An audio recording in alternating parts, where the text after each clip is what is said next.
Hello বন্ধুরা, আজ আমি রান্না করব নদীর পাঁচমিশালি ছোট মাছ। মাছগুলো আজ আমি সাজিয়ে রান্না করব। তাই একটি কড়াইয়ে প্রথমে আলু কুচি করে কেটে নিয়েছি, পেঁয়াজ কুচি, পরিমাণ মতো হলুদ, মরিচ, লবণ ও আদা রসুন বাটা দিয়ে প্রথমে ভালো করে মেখে নিব। এখন মাছগুলোকে সুন্দর করে দিয়ে পরিমাণ মতো তেল দিয়ে ভালো করে মেখে নেব।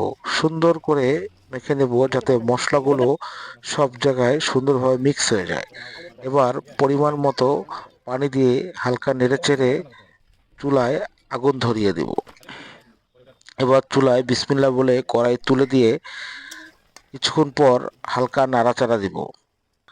যেহেতু ছোট মাছ তাই মিডিয়াম জালে সুন্দর করে রান্না করতে থাকবো।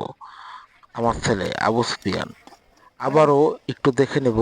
এবার কাঁচামরিচ ফালা দিয়ে দিব, টমেটো দিয়ে দিব, দিয়ে হালকা নাড়াচাড়া দিব।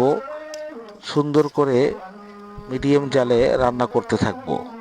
এবার মাছগুলোকে ঘুরিয়ে ফিরিয়ে একটু ভাজা ভাজা করে নেব। তাহলে অনেক সুন্দর একটি কালার আসবে এবং খেতেও বেশ ভালো লাগবে।